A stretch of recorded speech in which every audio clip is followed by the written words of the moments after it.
Coach, if you want to just go ahead and make an opening statement about how the offseason has gone, then we'll open it up for questions. Yeah, well, it's really the start of the summer for us. June 3rd classes will resume, and our entire team, including our newcomers, will all be joining us within this first couple of weeks. So we're excited to get back to work in our off season, get some of these guys back for the majority, basically the remainder of the summer to get our program started, and we're happy about that. The month of May has been, really uneventful, so to speak. A lot of recruiting and a lot of planning, just in terms of moving into our off season. So, like I said, this will be a big weekend to get through, and our guys back, and looking forward to our summer plan. First question, Alex. The three guys that tested the process but decided to come back, what kind of feedback did they get? Did they work out for any teams? I'm not sure. Justin spent the majority of his time in Bloomington. He's in class right now, so he did a lot of working out. Really put some time in on his game. And Al's been home for the month of May, doing his stuff, and Devontae's also been home. So they've been on their own. I think their feedback, really came more along the lines from the advisory committee and whatnot, and they were able to probably put themselves in some situations where they were able to work out in some facilities and whatnot. But the fact that all three guys are coming back, we're thankful for that, and very, very excited to get those guys moving forward. Mike? Any update on Jerome Hunter, and do you see him being able to make an impact? Jerome, yeah. Yeah, Jerome is in Bloomington. He's continuing with his rehabilitation. He's been elevated in terms of his activity level. He's doing a lot more individual stuff, but he's far away from having any indication or any final decision on where he goes from here. We're probably looking towards July and August to seeing what he's capable of doing as we continue to progress him with what the doctors and the training staff have done with his plan. But we're excited to get him back on the floor. He is doing a lot more individual work. He's doing a lot more weight training and conditioning, so it's good to have him back being active. Jeff? How do you envision using Deron and Joey, and how do you think Joey and Trace can fit together as far as guys who potentially could be on the court together? Well, I mean, that's big ball at its finest right there. To have three guys, really for the first time since I've been here, to be able to man that position and at least have that depth with three guys that are able to play what you would call other big guys on the floor. But I think all three guys have unique games where they can play with one another. Deron obviously is a very, very skilled passer. He's very, very good in the low post. Joey's very good in the low post as well, just being able to play against him and scout him. He's another guy that can move around. But we're going to get those guys moving around a little bit. Trace is going to be able to play with both guys. And one of the two, whoever's on the floor, will have to be able to defend on the perimeter a little bit. Now we'll determine, so to speak, what combinations work. But the depth at that spot and to have that type of size and strength, so to speak, is a positive. Kevin, Dustin, and Stu? Coach, how do you address shooting in the offseason? And are you a guy that Shoot more. tinkers? Yeah. Shoot Are you a more. guy? Yeah. Are you a guy that tinkers with mechanics? Or are you a guy that lets people shoot the way they've shot? Or how do you handle that aspect of the I think it's tough. I think when guys get there, the biggest thing is repetition. Guys got to get in the gym. They got to do it every day. You got to shoot the shots that you're shooting in the game. And we've had some guys really progress, to different percentages in our first 2 years, and it's going to have to keep going. I think Armand coming in has a chance to help us behind the line. Demizi getting a year older, and Jerome, depending on where he's at, are all good perimeter shooters that, are young. They got to develop. But we'll work hard. Our individual plan and our team guys all summer long will be hitting the gym, and that's a big focus for everyone, is just to continue to become a better shooting team, a better long-distance shooting team with more confidence. And it's repetition. It's being able to put them in situations where they're repping it in game speed and game time, and hopefully over the course of time, anytime I've been around it, the more you do it, the better off you get. Archie, I wanted to go back to what Jeff asked about playing Trace with those guys. I mean, do you view Trace as more of a 4, more of a 5? I mean, where do you think he fits at this stage? In this day and age with basketball, it's hard to pin a guy down and say what he is. I think Trace is very mobile. He's very athletic and long. He's better than a lot of people probably give him credit for offensively and putting the ball on the floor and facing up than he's probably been able to show.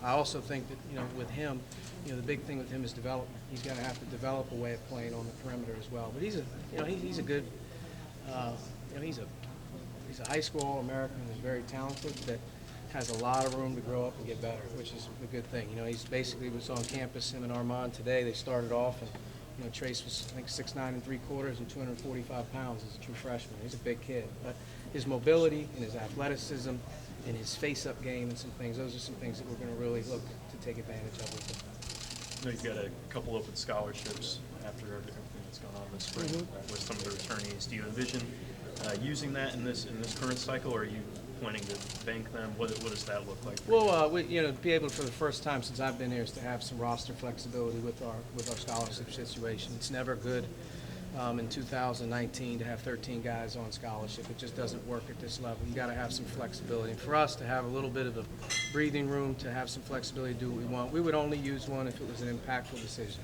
We're not going to use one that's going to, you know, just be hastily. We've had all spring to kind of evaluate things. But I think going into the 2020 class with some more windows to add some more bodies in that class is something that we look forward to. And, you know, in this day and age with the transfer portal, the NBA draft process, your roster is in constant flux. I mean, you got guys coming and going, you know, as soon as the season ends, and you never know. I mean, you could have a guy transfer, 2 guys go pro. Next thing you know, you're going to have some more options. So for us, we're going to be very, very smart with it.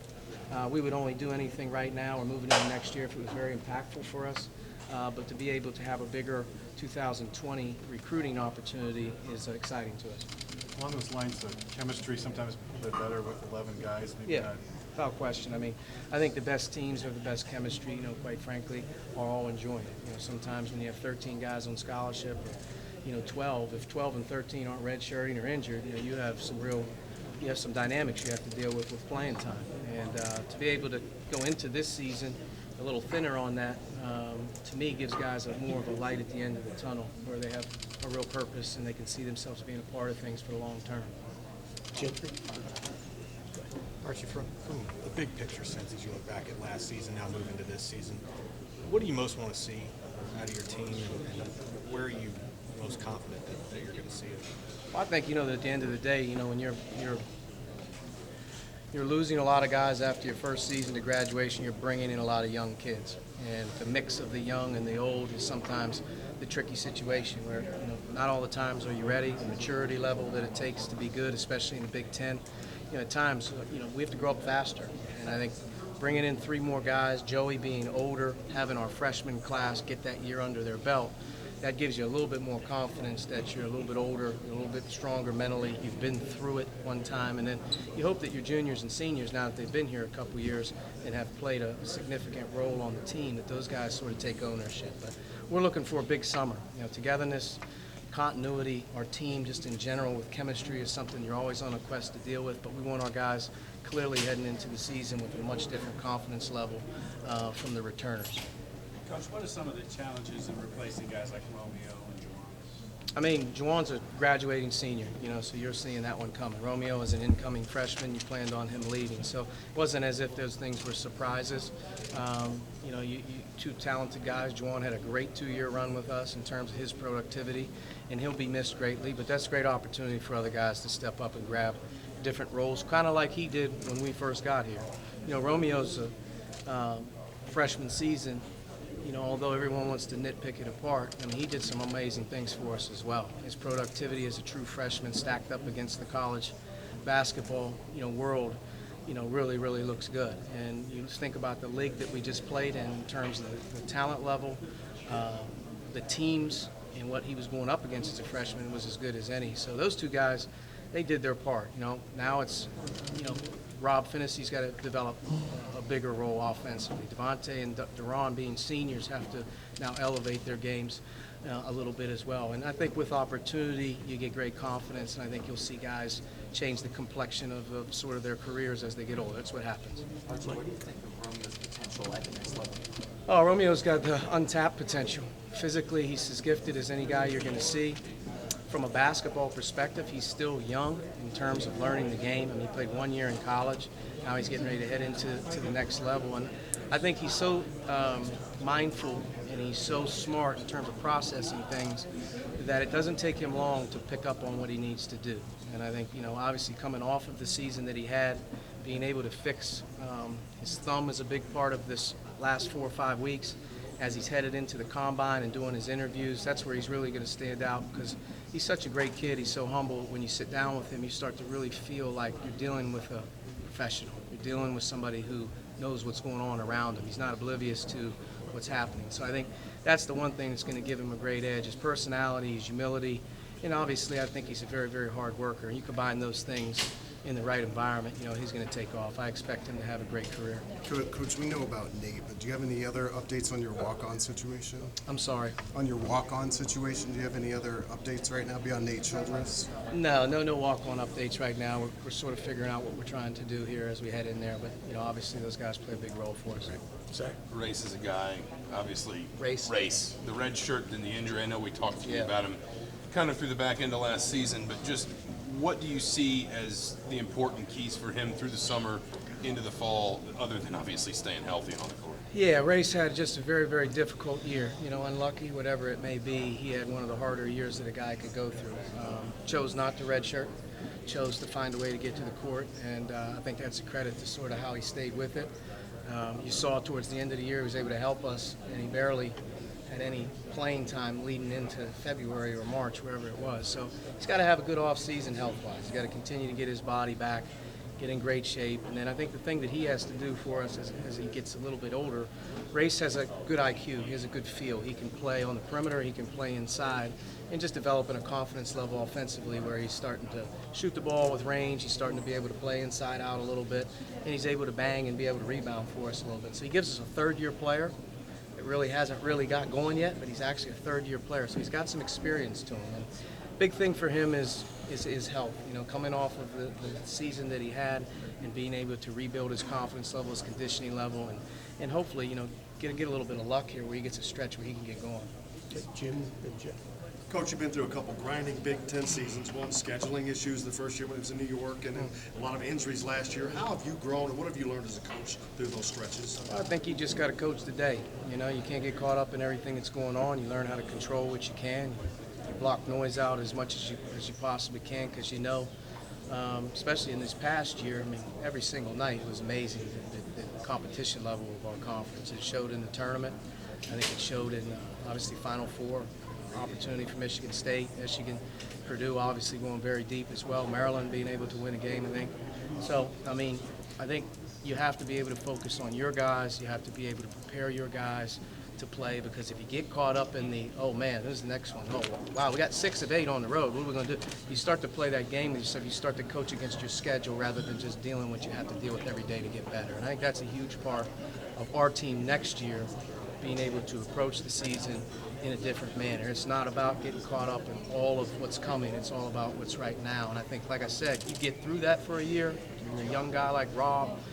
You get through that as a second-year player like Al. You get over that hump of what's next. I think we have a group now that should expect this is sort of how this goes right here. This is going to be hard work, and there's going to be a lot of stuff, but we got to hang in there through tough times and find a way to do it. And I think that you'll see a group next year that's a little bit more mature in terms of handling some of that stuff. You obviously have a lot of rotation flexibility as far as you can play 3 guards, a forward, and a big. You can go 2 guards, 2 forwards, and a big. How are you going to kind of approach that? Are you going to pick one idea and just stick with it, or is there going to be maybe some adjustment based on opponent? How it goes? We're going to have to prepare this team to be able to play a couple of different styles, and with that meaning that one group of people probably won't be able to play the one way, but a different group of people obviously could come in and play the game a different way. They have to have a different feel, especially offensively, with playing with different combinations of people. And I think that will help, sort of our chemistry on the floor. Defensively, we are who we are, and we'll continue to grow that area of our game. It was a strength for us at times last year that gave us a chance. I think as we evolve sort of this team, I think there's going to be a couple different looks that we have to be prepared to play with. Small, big, you never know, but there's got to be a different combination when you have that many guys of equal size and height that can all play together. So that'll be a big part of the summer, is grouping these guys and figuring out, how and what they do with one another, how they play off one another. I think that'll be a big thing for us. And how big for your season will be the development of the guards, especially the returning guys with Finney, Devontae, and Al? Huge. Guard plays everything in college. Guard play in the Big Ten is everything. You look at the success level of the teams that are really achieving at a high level right now. They've got terrific point guard play. They've got terrific shooting. They've got terrific assist to turnover ratio. So for those guys, being Devontae as a senior, Al now going into his third year, you bring in Rob, who played a lot of minutes, and now is more experienced as a sophomore. He should be viewed as an upperclassman. You got to bring Armand along a little bit. And I think just in general, once you start to look at what we're doing, Measy and Jerome, and, knock on wood with those two guys, they give you that flexibility of a bigger guard with size who can shoot. So, for us, I'm anxious to get hold of them again when the season ends. And next thing you know, April and May turns into a circus recruiting. The team's going to transfer, what's going to happen here. And now once you get back to June, it's kind of like you take a deep breath and it's like, okay, we're here. And I'm really excited, to be honest with you, to add Joey. I think Joey's got a really, really good personality that's much needed in our locker room. He's got a great personality, voice, competes, and I think he's going to bring a different element to what we have. We need some personality with these guys a little bit to juice them up a little bit. So I'm really, really happy that Joey decided to join us. I think that's an experience level and another guy that's obviously played at a high level. Last question, Zach. You talked a little bit about Armand there in the guard rotation. Yep. Just you've had to sort of challenge young guys in some of those spots, certainly last year. Can you maybe, I don't want to say protect him, but bring him along a little bit more at his pace this year with some guys coming back? Or is he a guy that maybe you want to challenge early and see if he can carve a role? I think he once challenged. I think Armand's really improved over the last 18 months. I think he's given himself a chance to come in and be a contributor. With our depth, I don't see why he's not going to be a part of what we're doing. But last year, we played relatively. We started 2 freshmen and played them 30 minutes a game. We hope that 30 minutes a game for Rob carries over to almost an upperclassman type feel. So you have a strong presence there defensively. I think Devontae finished the season really, really well. He played extremely well for us in the last 6 to 8 games. He gave us a chance to be right there at the end because of the way that he scored the ball. So I think he's got to come in with that type of confidence level. Al works extremely hard, played a lot of minutes going into his 3rd year. You would hope that those guys really know what's going on, where you're not having to really pull and choose. I think Armand's going to come in. He's going to have a really nice group of guys ahead of him that he can learn off of and play with, and he's not going to be thrown into the fire, so to speak, on day one. He's going to have to earn it. But I do feel that Armand's going to contribute to our team. I love the way he shoots the ball right now. He had a terrific season scoring the ball, and I think he's a kid that really, really works hard. I'll see him get better fast. All right, Coach, thank you. Yeah, thank you.